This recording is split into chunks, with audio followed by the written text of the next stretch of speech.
Sarah était une femme simple, belle, Genèse 12, 11, et très humaine, qui faisait des erreurs comme chacun de nous. Elle est sortie des voies de Dieu et a voulu faire des choses à sa manière, en donnant sa servante Agar à Abraham afin d'obtenir par elle l'enfant de la promesse, créant ainsi un conflit qui dure depuis 4000 ans. Genèse 16, 3. Elle a ri d'incrédulité quand elle a entendu un ange dire à Abraham qu'elle serait enceinte alors qu'elle était âgée de 90 ans.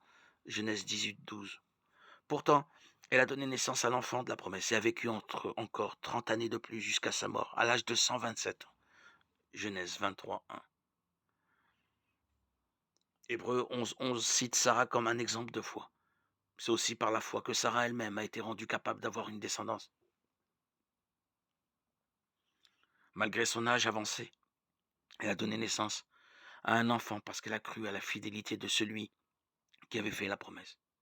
1 Pierre 3, 5, 6 cite l'exemple de Sarah et la décrit comme une femme sainte qui a espéré en Dieu et se soumettait à son mari.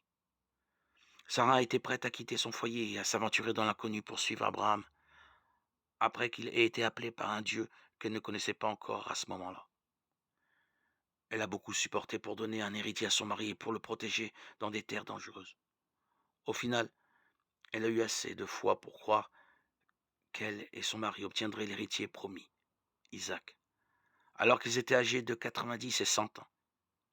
Elle vivait dans un monde rempli de dangers et de confusion, mais elle a tenu ferme dans son engagement envers Dieu et envers son mari, si bien que Dieu l'a bénie.